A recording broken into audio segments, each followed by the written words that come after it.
Hello student, तो आज के हम इस वीडियो में बताने वाले हैं आपको क्लास 10th मैट्रिक फाइनल परीक्षा 2026 के लिए संस्कृत के जो संस्कृत विषय होता ना है उसी को परीक्षा देने के लिए आपको ऑब्जेक्टिव क्वेश्चन 50 गो बनाने के लिए बोलता है।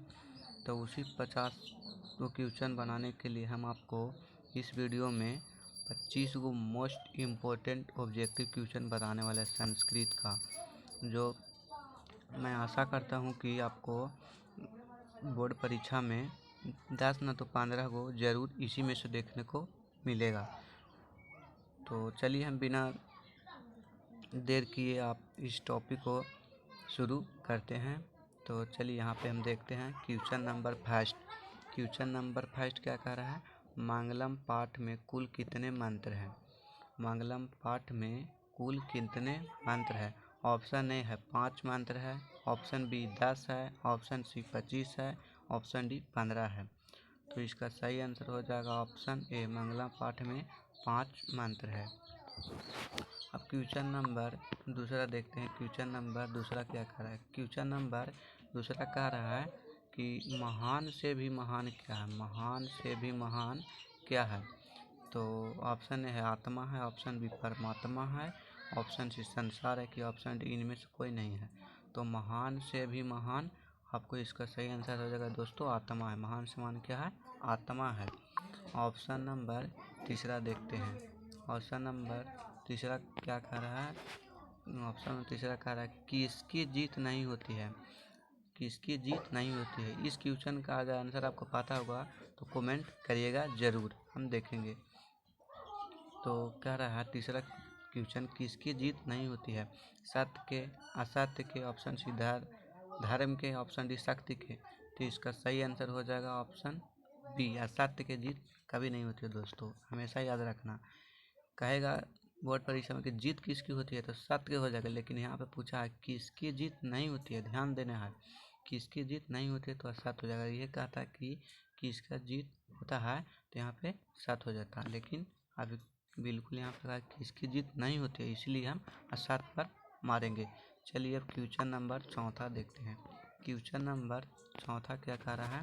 क्वेश्चन नंबर चौथा कह रहा है छोटे से भी छोटा, छोटे से भी छोटा, बड़े से भी बड़ा क्या है? छोटे से भी छोटा और बड़े से भी बड़ा क्या है? ऑप्शन ए ईश्वर, ऑप्शन बी शरीर, ऑप्शन सी आत्मा, ऑप्शन डी मन। तो इसका दोस्तों सही आंसर हो जाएगा आपको आत्मा। इसी क्वेश्चन का भी वही आंसर हो जाएगा जो हम पिछला क्वेश्चन में बताएं, आत्मा। तो इसी क्वेश्चन का आंसर सी हो जाएगा आत्मा। चलिए अब क्वेश्चन नंबर 5 देखते हैं। क्वेश्चन नंबर 5 क्या कह रहा है? क्वेश्चन नंबर 5 कह रहा है नदियाँ समुंदर में कैसे मिलती है? नदियाँ समुंदर में कैसे मिलती है, यहाँ पे आपको बताना है। क्वेश्चन नंबर 5 में नदियाँ समुद्र में कैसे मिलती है? तो ऑप्शन ए है नाम को छोड़कर, ऑप्शन बी है रूप को छोड़कर, ऑप्शन सी है नाम और रूप के साथ, ऑप्शन डी है नाम और रूप को छोड़कर। तो इसका सही आंसर हो जाएगा दोस्तों ऑप्शन डी, नाम और रूप को छोड़कर। आप क्वेश्चन नंबर 6 देखते हैं, यानी कि क्वेश्चन नंबर हम 6 देखते हैं। क्वेश्चन नंबर 6 में क्या कह रहा है कि मेगास्थनीज पटना किसके समय में आया था? यहाँ बताना आपको मेगास्थनीज पटना किसके समय में आया था। तो ऑप्शन है अशोक के समय में, ऑप्शन बी है मुगल वंश के समय में, ऑप्शन सी है चंद्रगुप्त मौर्य के समय में, ऑप्शन है अंग्रेजों के समय में। तो इसका सही आंसर हो जाएगा दोस्तों मेगास्थनीज पटना आया था चंद्रगुप्त मौर्य के समय में। इसका सही आंसर हो जाएगा दोस्तों ऑप्शन सी, चंद्रगुप्त मौर्य के समय में। चलिए अब क्वेश्चन नंबर 7 देखते हैं। क्वेश्चन नंबर 7 क्या कह रहा है? पटना में कौमुदी महोत्सव कब मनाया जाता था? जो पटना में कौमुदी महोत्सव मनाया जाता था, कब मनाया जाता था? ऑप्शन ए गुप्त वंश के काल में, ऑप्शन बी मुगल वंश के काल में, ऑप्शन सी अशोक के समय में, ऑप्शन डी अंग्रेजों के समय में। अगर इस क्वेश्चन को आंसर आपको पता होगा तो कमेंट में ज़रूर करिएगा दोस्तों, हम उसको देखेंगे पढ़ेंगे, तभी तो आपको जानेंगे कि कितना आप अभी तक तैयारी कर पाए हैं संस्कृत में। तो कमेंट ज़रूर करिएगा दोस्तों, हमें देखेंगे। तो इस क्वेश्चन क्या कर रहा था, पटना में कौमुदी महोत्सव कब मनाया जाता था। तो इसका सही आंसर हो जाएगा दोस्तों आपको कौमुदी महोत्सव गुप्त वंश के शासनकाल में मनाया जाता था। बिल्कुल राइट आंसर हम बता रहे हैं, एक को भी रॉन्ग स्पीक इसमें रॉन्ग नहीं मिलेगा। क्वेश्चन नंबर 8 देखते हैं। क्वेश्चन नंबर 8 में क्या कह रहा है, पाटलिपुत्र एवं पाठ में किस शहर का वर्णन है। पाटलिपुत्र पाठ में किस शहर का वर्णन है। तो इसका सही आंसर हो जाएगा दोस्तों पटना। पाटलिपुत्र वैभव पाठ में पटना के वर्णन किया गया है, आप पढ़े होंगे। क्वेश्चन नंबर 9 देखते हैं। क्वेश्चन नंबर 9 में क्या कह रहा है, क्वेश्चन नंबर 9 कह रहा है दामोदर गुप्त ने किस काव्य की रचना की। दामोदर गुप्त ने किस काव्य की रचना की। तो यहाँ पे ऑप्शन में है काव्य मीमांसा, ऑप्शन बी है मुद्राक्षर, ऑप्शन कूटनीतम, ऑप्शन डी मिक्स कार्तिक। अगर इस क्वेश्चन को पता होगा आंसर तो कमेंट में ज़रूर करिएगा। तो इस क्वेश्चन का सही आंसर हो जाएगा दोस्तों आपको ऑप्शन सी कूटनीतम हो जाएगा। इस क्वेश्चन का सही आंसर क्या हो जाएगा, कूटनीतम। दामोदर गुप्त ने किस काव्य की रचना किया था, तो कूटनीतम। क्वेश्चन नंबर 10 देखते हैं। क्वेश्चन नंबर 10 क्या कह रहा है, क्वेश्चन नंबर 10 क्या कह रहा है, लो सबसे इजी क्वेश्चन अभी आया दोस्तों, इसको तो हर क्लास 10 के बच्चा जानता होगा। गोलघर कहाँ है, इसको बताने की ज़रूरी नहीं है, तब पर भी हम बता दे रहे हैं, जिसको पता नहीं होगा याद कर लीजिएगा। ये फिक्स पूछता है परीक्षा 2026 में पूछेगा भी, और 2025 में भी क्वेश्चन पूछ चुका है, ठीक है ना। तो इसलिए इस क्वेश्चन पर ज़्यादा ध्यान दीजिएगा, क्वेश्चन पर ध्यान दे दीजिएगा ज़्यादा। तो इसका सही आंसर हो जाएगा दोस्तों ऑप्शन बी पटना। गोलघर कहाँ है, पटना ना है, ठीक है। अब चलते हैं क्वेश्चन नंबर 11 पर। क्वेश्चन नंबर 11 कह रहा है सिखों के 10वें गुरु कौन थे। सिखों के 10वें गुरु कौन थे। ऑप्शन ए गुरु नानक थे, ऑप्शन सी गुरु गोविंद सिंह थे, ऑप्शन डी, यहाँ पे टाइप करने में दोस्तों गलत हो गया है, ऑप्शन डी गुरु रामदास, ऑप्शन बी गुरु तेग प्रताप। यहाँ पे टाइप करने में गलती हो गया है, तो आप इसके लिए हम क्षमा चाहते हैं। तो यहाँ पे 11वीं क्वेश्चन को सिखों के 10वें गुरु कौन थे, तो इसका सही आंसर हो जाएगा सिखों के 10वें गुरु गुरु गोविंद सिंह थे। सिखों के 10वें गुरु कौन थे, गुरु गोविंद सिंह थे। तो अब क्वेश्चन नंबर 12 पर चलते हैं। क्वेश्चन नंबर 12 क्या कह रहा है, काव्य मीमांसा के कवि कौन है। काव्य मीमांसा के कवि कौन है।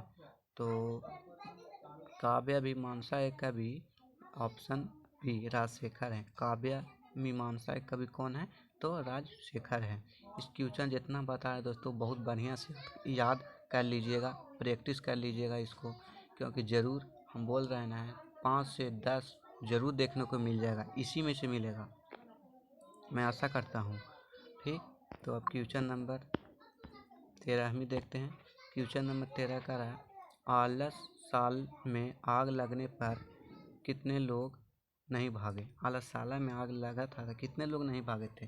तो आप पढ़े होंगे कि 4 आलसी है जो सोए रह गया था आलसशाला में, वो नहीं भागा था। तो क्वेश्चन नंबर के 13 के सही आंसर हो जाएगा ऑप्शन सी 4। अब चलते हैं क्वेश्चन नंबर 14 पर। क्वेश्चन नंबर 14 क्या कह रहा है दोस्तों, क्वेश्चन नंबर 14 कह रहा है संसार में बच्चों का रक्षक क्या होता है। संसार में बच्चों का संसार में बच्चों का रक्षक कौन है। तो ऑप्शन ए माता है, ऑप्शन बी है पिता है, ऑप्शन सी भाई है, ऑप्शन डी है बहन है। तो बिल्कुल दोस्तों इसका सही आंसर हो जाएगा ऑप्शन ए माता। बच्चों के कौन रहन सहन पालन पोषण कौन करता है, माँ ही तो करता है, माँ न करता है। तो इसका सही आंसर हो तो दोस्तों माँ ही करता है, तो इसका आंसर हो जाएगा माता। क्वेश्चन नंबर 15 देखते हैं। क्वेश्चन नंबर 15 वीरेश्वर कैसा मंत्री था। वीरेश्वर कैसा मंत्री था। तो यहाँ पर ऑप्शन हो जाएगा ईमानदार था, ऑप्शन बी दानी था, ऑप्शन सी कंजूस था, ऑप्शन डी दयालु था। तो ऑप्शन डी हो जाएगा इस क्वेश्चन का सही। क्वेश्चन नंबर 15 का वीरेश्वर कैसा था, तो इसका सही आंसर हो जाएगा दोस्तों ऑप्शन डी वीरेश्वर एक दयालु आदमी था। क्वेश्चन नंबर 16 की तरफ चलते हैं। क्वेश्चन नंबर 16 में कह रहा है कि वास्तविक आलसियों की संख्या कितनी थी। जब आलसाला में आग लगा था तो बाकी सब कोई भाग गए थे, लेकिन 4 आलसी थे ना जो वास्तविक में थे, वो नहीं भागे। तो इसका सही आंसर दोस्तों हो जाएगा ऑप्शन 4, ऑप्शन सी हो जाएगा। क्वेश्चन नंबर 17 देखते हैं। 17 क्या कह रहा है, सबसे बड़ा शत्रु क्या है। सबसे बड़ा शत्रु दोस्तों हमारा जीवन में सबसे बड़ा शत्रु एक ही है, जो आलस है। अगर हम आलस करेंगे तो जीवन में आप नहीं बढ़ पाइएगा, कभी नहीं बढ़ पाइएगा। इसीलिए परीक्षा नज़दीक आ रहा है तो आप आलस मत करिएगा, ज़्यादा से ज़्यादा आप पढ़ने पर ध्यान दीजिएगा। इसी समय में आप टॉपर भी बन सकते हैं, इसी समय में आप फर्स्ट डिवीज़न भी ला सकते हैं, इसी समय जो है सेकंड डिवीज़न भी ला सकते हैं। तो इसको फर्स्ट डिवीज़न लाने के लिए मेरे चैनल पर उन्हें गाड़ी चालू हो रहा है दोस्तों, कुछ आवाज़ आपको सुनाई देगा, इससे डिस्टर्ब नहीं होना है। तो क्लास 10th मैट्रिक फाइनल परीक्षा 2026 में फर्स्ट डिवीज़न या 450 प्लस लाने के लिए इस चैनल को ज़रूर सब्सक्राइब कर लीजिएगा दोस्तों, ठीक है। तो क्वेश्चन नंबर अब 17 देखते हैं। सबसे बड़ा शत्रु क्या है, तो आलस है। अगर आप आलस अपने जीवन में करिएगा ना तो कभी भी आगे नहीं बढ़िएगा। क्वेश्चन नंबर 18 देखते हैं। क्वेश्चन नंबर 18 क्या कर रहा है, मैथिली भाषा के कवि कौन थे। मैथिली भाषा के कवि कौन थे, तो आपका ऑप्शन में है राजशेखर, ऑप्शन में है विद्यापति, ऑप्शन सी दामोदर गुप्त, ऑप्शन डी है कालिदास। तो मैथिली भाषा के कवि कौन थे, तो इसका सही आंसर हो जाएगा दोस्तों मैथिली भाषा के कवि विद्यापति थे। मैथिली भाषा के कवि कौन थे, विद्यापति। मैथिली भाषा के कवि कौन थे, विद्यापति। मैथिली भाषा के कवि कौन थे दोस्तों, विद्यापति थे। तो अब चलते हैं क्वेश्चन नंबर 19 पर। क्वेश्चन नंबर 19 के कह रहा है, क्वेश्चन नंबर 19 कह रहा है, आलस कथा कैसी कथा है। आलस कथा कैसी कथा है, तो आलस कथा कैसी कथा है, तो इस क्वेश्चन का सही आंसर हो जाएगा दोस्तों आलस कथा है व्यंग्यात्मक कथा है। व्यंग के बारे में किया गया है, आलस्यों के बारे में किया गया है, तो इसका सही आंसर हो जाएगा तो व्यंग्यात्मक कथा। आलस कैसा है, तो व्यंग्यात्मक कथा है। तो क्वेश्चन नंबर 20 पर चलते हैं। क्वेश्चन नंबर 20 क्या कर रहा है, क्वेश्चन नंबर 20 कर रहा है, पंडित छामाराव के पिता क्या थे। पंडित छामाराव के पिता कौन थे दोस्तों, पंडित छामाराव के पिता कौन थे, ये पूछ रहा है। तो पंडित छामाराव के पिता ऑप्शन में आपको हो जाएंगे पंडित शंकर पांडुरंग, ऑप्शन बी में हो जाए राघवल्लभ, ऑप्शन सी में हो गया अछूत, ऑप्शन डी में हो गया कंपन राय। तो इस क्वेश्चन का सही आंसर हो जाएगा दोस्तों आपको पंडित पांडुरंग, पंडित शंकर पांडुरंग हो जाएगा। इस क्वेश्चन का आंसर क्या हो जाएगा दोस्तों, पंडित शंकर पांडुरंग। क्वेश्चन नंबर 21 देखते हैं, किस क्या कर रहा है, किस कर रहा है, छामाराव ने किसकी रचना की। तो छामाराव ने किसकी रचना की, इनमें से बताना आपको कि छामाराव ने किसकी रचना किया। मधुरब विजयम की रचना किया, कि ग्राम ज्योति के किया, कि शंकरचरित्रम के किया, कि नीति श्लोका का किया। तो इसका बिल्कुल सही आंसर हो जाएगा दोस्तों छामाराव ने शंकरचरित्रम की रचना की थी। छामाराव ने किसकी रचना की थी, शंकरचरित्रम की रचना की थी। इसका सही आंसर हो जाएगा। क्वेश्चन नंबर 22 में देखते हैं। क्वेश्चन नंबर 22 क्या कह रहा है, क्वेश्चन नंबर 22 कह रहा है, क्वेश्चन नंबर 22 कह रहा है, याज्ञवल्क्य की पत्नी कौन थी। याज्ञवल्क्य की पत्नी कौन थी, तो यहाँ पर ऑप्शन में देखिएगा मैत्रेयी, ऑप्शन बी सुलभा, ऑप्शन सी देवकुमारिका, ऑप्शन डी। तो याज्ञवल्क्य की पत्नी मैत्रेयी थी दोस्तों। इसका सही आंसर हो जाएगा ऑप्शन ए। याज्ञवल्क्य की पत्नी कौन थी, मैत्रेयी थी। इसका सही आंसर क्या हो जाएगा, ऑप्शन ए हो जाएगा। क्वेश्चन नंबर 23 देखते हैं। क्वेश्चन नंबर 23 क्या कह रहा है, क्वेश्चन नंबर 23 कह रहा है, चालुक्य वंश का राजा कौन था। चालुक्य वंश का राजा कौन था, यहाँ पे बताना है आपको चालुक्य वंश का राजा कौन था। तो चालुक्य वंश का राजा दोस्तों आपको सही आंसर हो जाएगा इसमें से चालुक्य वंश का राजा आदित्य था, चंद्रादित्य। आधा नाम छोड़ दिया गया है, शॉर्ट में दिया है, तो इससे आपको समझ लेना है। इन की परीक्षा में आदित्य लगेगा तो आप दूसरा पर टिक मारेंगे, नहीं आदित्य पिछला नाम दिया है तो मिला कर आप मान लीजिएगा आदित्य होगा। क्वेश्चन नंबर 24 देखते हैं। क्वेश्चन नंबर 24 क्या कह रहा है, क्वेश्चन नंबर 24 कह रहा है, भारत महिमा पाठ किस पुराण से लिया गया है। भारत महिमा पुराण पाठ किस पुराण से लिया गया है? तो भारत महिमा पाठ में 2 श्लोक को वर्णन किया गया, एक विष्णु पुराण, दूसरा भागवत पुराण। तो भारत महिमा पाठ है जो कि बिल्कुल लिया गया है विष्णु पुराण से। भारत महिमा पाठ कहाँ से लिया गया है? विष्णु पुराण से लिया गया है। तो इस क्वेश्चन का सही आंसर आपको हो जाएगा option A. Question number last देखते हैं दोस्तों। क्वेश्चन नंबर ये अंतिम क्वेश्चन नंबर है और ये क्वेश्चन तो हर साल देखने को मिलता है बोर्ड परीक्षा में। संस्कृत का पेपर होता है, उसमें ऑब्जेक्टिव में पटना का इतिहास कितना वर्ष पुराना है हर साल देखने को मिलता है और मैं आशा करता हूँ कि 2026 में भी यह क्वेश्चन देखने को मिलेगा। तो इसलिए इस क्वेश्चन पर ज़्यादा ध्यान दीजिएगा। क्वेश्चन क्या कह रहा है? पटना का इतिहास कितना वर्ष पुराना है? पटना का इतिहास कितना वर्ष पुराना है? ऑप्शन ए हो जाएगा 15 वर्ष पुराना है, ऑप्शन ए को 1000 पुराना है, ऑप्शन सी है 2500 वर्ष पुराना है, ऑप्शन डी है 500 वर्ष पुराना है। तो बिल्कुल दोस्तों इस क्वेश्चन का सही आंसर हो जाएगा आपको पटना का इतिहास 2500 वर्ष पुराना है। पटना का इतिहास कितना वर्ष पुराना है? 2500 वर्ष पुराना है। तो अब दोस्तों ख़त्म हो गया, यहाँ पे देख सकते हैं क्वेश्चन ख़त्म हो गया। यहाँ पे क्वेश्चन नंबर लास्ट था।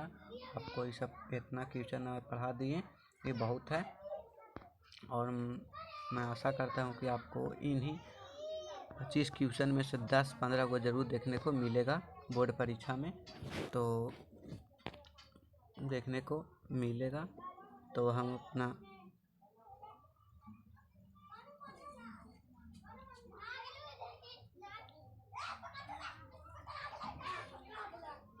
चलिए दोस्तों, तो हम आशा करते हो कि आप समझ गए होंगे और इतना मेहनत करने के लिए दोस्तों ज़रूर आप लाइक सब्सक्राइब कर दीजिएगा इस चैनल को। इस चैनल को अगर आपको मैट्रिक फाइनल परीक्षा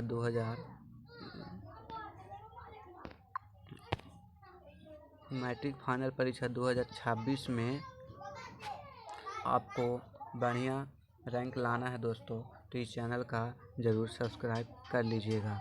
ठीक, तो मिलते हैं नेक्स्ट वीडियो में, तब तक के लिए धन्यवाद।